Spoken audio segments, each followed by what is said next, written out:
అవును, నేనే నేనే భువనగిరి ఎమ్మెల్యే కుంభం అనిల్ కుమార్ రెడ్డిని. పొరపాటు మాత్రం జరిగిందిలా. సోషల్ మీడియాలో మా పోరగాళ్ళు ఏదో తెలిసో తెలియకనో పుసుక్కున జారీరు. ఇక కాదానికి నన్ను ఒకటే ట్రోల్ చేస్తుర్రు. నాకు పారం అంతా కింద మీద గాయ గత్తర లేపుతుర్రు. ఇక నేను చేసిన పొరపాటు ఏందయ్యా అంటే పుసుక్కున బక్రీద్ పండుగ గోలిగా అదేందో ఉంటుంది కదా, మేకని పెట్టే బదులు ఆవుని పెట్టిరు. అమ్మ గోవద అన్న కాడికి తీసుకొచ్చి ఇక నన్ను బూరు బీగి చారు కాస్తుర్రు. ఇక ఇప్పటికైనా నేను మీ బాంచను మీకు పబ్బది పడుతున్నా, నాకు తప్పయింది. ఇప్పటి సంది నేను ఇట్లాంటి వాటికి నేను దూరంగా ఉంటా. నేను కూడా హిందువు బిడ్డనే అని రాముల వారు అంటే నాకు ఆయన లేని ప్రేమ అని ఈ రకంగా మొత్తానికైతే హిందువులకు ఆ సోషల్ మీడియా గోలిగా నేను దండం పెట్టి పబ్బతి పట్టుకుంటా. ఇక మరి ఒక దారికైతే వచ్చిండులా ఎమ్మెల్యే. కానీ ఎమ్మెల్యేని ఒక్కొక్క మాట అంటుంటే గుండెలకు వెళ్ళి తూట్లు పడుతున్నాయి అడనులా. అంటే గంత కథ నడిచింది కాబట్టి ఇప్పుడు ఎమ్మెల్యే నన్ను క్షమించురి అని పబ్బతి పడుతుండులా. ఇంత కాడికి వచ్చే భువనగిరి ఎమ్మెల్యే కుంభం అనిల్ కుమార్ రెడ్డి వ్యవహారము.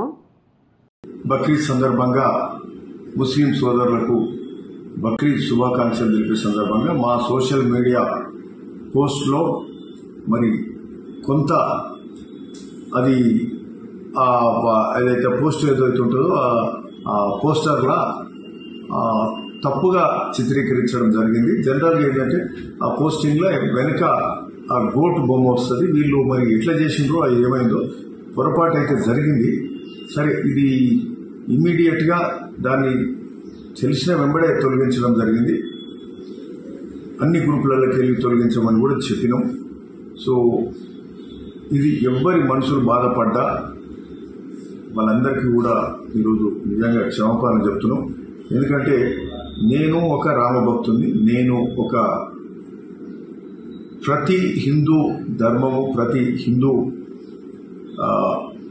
ఇది మన రిలీజియస్, మన కల్చర్, సాంప్రదాయాలు కానీ ఇవన్నీ పాటించే సందర్భంగా, పండుగల సందర్భంగా భువనగిరి ప్రాంతంలో నేను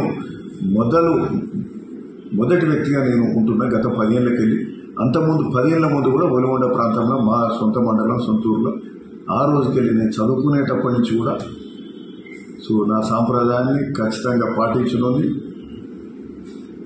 సో మొదటిగా పూర్తిగా 100% నమ్మేవాడిని.